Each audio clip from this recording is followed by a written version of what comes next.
அந்த பாப்பா எந்த கேஸ்ட் என்ன ஏதுன்னு கேட்கல. இப்போ அவ ஓகேன்னா நான் இந்த நிமிஷம் என் பையனுக்கு கல்யாணம் பண்ணி கூட்டிட்டு போறேன். சரி, நான் ஓப்பனாக என்னோட கேஸ்ட் சொல்கிறேன் சார். நான் வந்து ஒரு எஸ்சி. ஓகேங்களா? இப்போ அந்த பொண்ணு பட்டியலினத்தை சேர்ந்த ஒரு பெண்ணுன்னு சொல்றாங்க. இப்போ உங்களுக்கு ஓகேயா? Okay sir.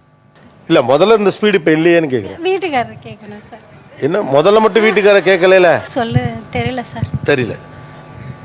இது நாங்கள் எப்போவுமே அனுபவிச்சுக்கிட்டு இருக்க ஒரு ஒன்று. இது எனக்கு புதுசு கிடையாது.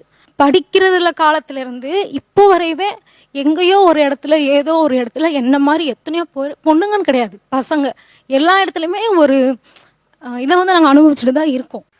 நம்ம எல்லா சாதி ஒழிப்பையும் பேசுவோம், எல்லாம் இது பண்ணுவோம். ஆனால் தமிழ்நாட்டில் கடந்த 40-50 வருஷத்தில் எஸ்சிக்கு எதிரான மனநிலை அதிகமாகி இருக்கு. எஸ்சி என்பது இந்த ஸ்டிக்மா, அந்த பாதிப்பு எனக்கும் என்னை சார்ந்த லட்சோப லட்சம் பேருக்கும் இருக்கின்ற காரணத்தினால் சொல்லுகிறேன். எஸ்சி என்று சொல்லி நீங்கள் அவமரியாதை செல்கிறீர்கள் எங்களுடைய ஆர்குமெண்ட்ஸ். அப்படின்னா எஸ்சிங்கிறது அவமரியாதைக்குரிய சொல் அப்படிங்கிற டாக்டருடைய பாயிண்ட். அது மரியாதைக்குரிய சொல்லுன்னு யார் சொன்னாங்க? ஏன் வந்து ஹரிஜன் யார் வந்து மரியாதைக்குரியது? எஸ்சி என்பது மரியாதைக்குரியது அல்லன்னு எந்த சட்டத்துல எந்த இடத்துல சொல்லப்பட்டு? அப்ப அதை இந்த பெயரை நீங்க வச்சுட்டு ரெடியா இருக்கீங்களா? ஷெட்யூல்டு காஸ்ட்ங்கிறது அரசியல் சட்டம் சொல்லியிருக்கு. அதை பாண்டே அவர்கள் வைத்துக் கொள்வதற்கு தயாராக இருப்பாரா? நான் பிறப்பில அந்த இடத்துல இருந்தேன்னா நான் அப்படிதான் இருப்பேன், பெருமையோடு இருப்பேன். அப்படி இல்லீங்கிறது பிறப்புல தான் வச்சிருக்கோம் நம்ம சர்டிபிகேட்டை. பிறப்புல யாரு சொன்னாங்க அப்படி இருந்ததுன்னு? சர்டிபிகேட் வந்து எது படி கொடுக்குறோம்? பிறப்படி கொடுக்குறோமா, தொழில் படி கொடுக்குறோமா? இன்னைக்கு இருக்கக்கூடிய சேர்ப்பு பிறப்பு கிடையாது. ஏன் தம்பி எஸ்சின்னு என்ன தம்பி? Sivanandi catering madam.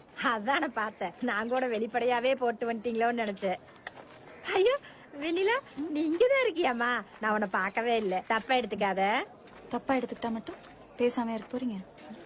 பாத்தீங்கக்கா எப்படி வெடுக்கு வெடுக்குன்னு பேசுதுன்னு. நம்ம பிள்ளைகளாம் தான் இப்படி பேசுமா? எஸ்சி பெட்டியில் எஸ்சின்னு சொல்லி ஒன்று கேட்டகரி உருவாக்குறீங்க. அந்த நிரந்தரமா அந்த மக்களுக்கு வந்து அவங்களுடைய அடையாளத்தில் அழிச்சு அவங்களை எஸ்சின்னு நீங்க கூப்பிடுறீங்க. ஒரு ஆபீஸ் இருந்தா ஐயரா இருக்கிறீங்க, செட்டியாரா கூப்பிட்டு போறீங்க, நாடாரா இருக்கிறீங்க, முதலியார் இருக்கிறீங்க, தேவன் கூப்பிட்டுக்கிறீங்க. நீங்க யாரும் உங்களை பிசி அடையாளப்படுத்திக்கிறது இல்லை, எஃப்சி அடையாளப்படுத்திக்கிறது இல்லை, உங்க சாதிகளை சொல்லிக்கிறீங்க. இங்க இருக்கிறவங்களுக்கு மட்டும் சாதி அடையாளம் போயிருமா? எத்தனை தமிழ்நாட்டில் இருக்கிற 73 ஜாதியும் ஒரு சிங்கிள் காஸ்ட்னு சொன்னது குற்றம், அவமானமா சொல். சார் உங்ககிட்ட ஒரு கேள்வி அப்படின்றான்.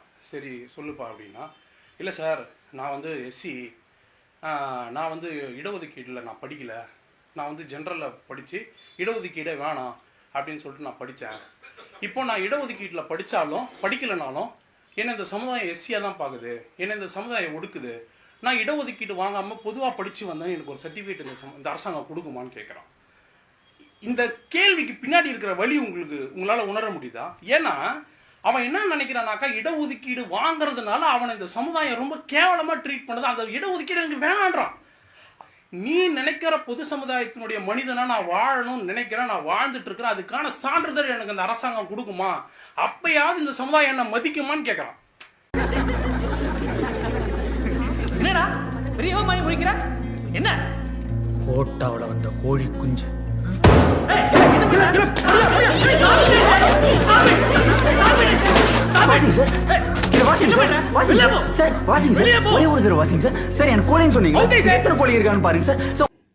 ஏன் நீங்களும் அதே மாதிரி பேர் வச்சு ஷெட்யூல் காஸ்ட் பேர் வச்சுக்க வேண்டியது? கார்த்திகேயன் வச்சுக்கலாம். ஏன் நீங்க யோசிக்கிறீங்க? நீங்க எல்லாருமே சூத்திர தானே, நம்ம எல்லாரும் சூத்திர தானே. வர்ணாசிரம அடிப்படையில் பிராமணர் எல்லாம் ஒண்ணு தானே. ஏன் உங்களுக்கு நீங்களும் மட்டும் ஒருத்தரை மட்டும் பட்டியல் கூப்பிடுறீங்க? அப்ப உங்ககிட்ட நான் வெக்கர புத்தி இருக்கிறதா தானே கேட்கறீங்க? இல்ல, எல்லோருக்கும் கல்வி கொடுக்கணும், எல்லாருக்கும் நல்லா செய்யணும். It is a duty of the government, central and state governments. கல்வி, அரசு வேலை, அதுல உயர் பதவி, இதுல உங்களுக்கு எல்லாமே எல்லா கம்யூனிட்டிக்கு உண்டான ஷேர் கொடுக்கணும். இட் இஸ் a dutyங்க, it is not a reservation. It is எல்லாருக்கும் எல்லாருடைய பங்கையும் அந்த துறையில கொடுக்கணும். அதை கொடுத்துருக்கணும். தப்பா ரிசர்வேஷன் ப்ரொஜெக்ஷன் பண்றாங்க. It is a duty. எந்த ஒரு நாடும் வந்து அந்த நாட்டினுடைய பிரஜைகளுக்கு உண்டான உரிய வாய்ப்பை கொடுக்கணும். அதைத்தான் கொடுத்துருக்கிறாங்க. அதுக்கு மேல ஒண்ணுமே செய்யல. இதை ஏன் நான் சொல்றேன்னா, இதுக்கு ஒரு லைவ் எக்ஸாம்பிள் நான் சொல்றேன். டாக்டர் கிருஷ்ணசாமி மேல நீங்க 1008 விமர்சனம் வைக்கலாம். நான் பட்டியலினத்தை விட்டு வெளியில வரேன், எஸ்சி என்ற கேட்டகரியில இருந்து நான் வெளியில வரேன், என்ன பிசில போய் சேருன்னு ஒருத்தன் சொல்றாருல, ஒரு அரசியல் தலைவர் சொல்றாருல, அந்த அரசியல் தலைவர் நீ எந்த மனநிலையில வச்சிருக்கிறேன்னா, நான் இடஒதுக்கீடு வாங்காம வந்தா எனக்கு அரசாங்கம் சான்றிதழ் கொடுக்குமான்னு ஒரு சாமானியன் கேட்கறான்ல, ஒரு சாமானியனை வைக்கக்கூடிய அதே மனநிலையில தான் நீ வந்து படிச்சு டாக்டர் வாங்கின ஒரு அரசியல்வாதியும் வச்சிருக்கன்றத இந்த சமுதாய யதார்த்தத்தை நம்ம புரிஞ்சுக்கணும். ஏன் கேட்குறான்? ஏன்னா எஸ்சிக்கு எதிரான ஒரு மனநிலை இருக்குதுனால நான் பிசியா அறியப்பட்டா ஒரு 150 வருஷம் கழிச்சு 100 வருஷம் கழிச்சு என்னுடைய தலைமுறை பிசியா அறியப்படும். அப்படியாவது என்னுடைய சமுதாயத்தை ஒரு மாற்றம் நடக்காதா, என்னை பத்தியான ஒரு பார்வை போவாதான்னு தான் அவன் பட்டியலினத்துல இருந்து வெளியே வரான்றான். எனக்கு வேணான்றான். நீ என்ன எஸ்சி சொல்லாத, தலித்து சொல்லாத, என்னை ஏதோ ஒரு சாதின்னு சொல்லு அப்படின்னு சொல்றான்.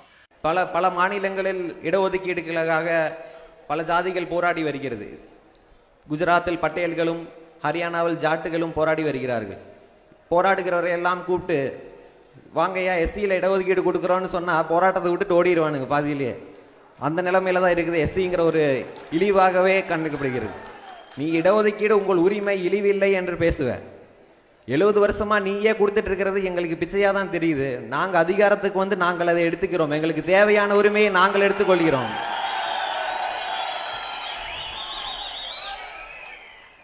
ஆட்சி அதிகாரத்தில் பங்கே எங்களுடைய உரிமை. நீ கொடுக்குற வெறும் இடஒதுக்கீடுக்கு வர 10 டாக்டரும் 500 அரசு வேலையும் கொடுக்கறது எங்களுக்கு சமூக நீதி கிடையாது. ஆட்சியில் அதிகாரமே எங்களுக்கு உரிமை. நம்ம அதிகாரத்தை நோக்கி போகிறோம் என்ன அர்த்தம்? எவனோ அதிகாரத்தை இழக்க போகிறான் என்கிற அர்த்தம்.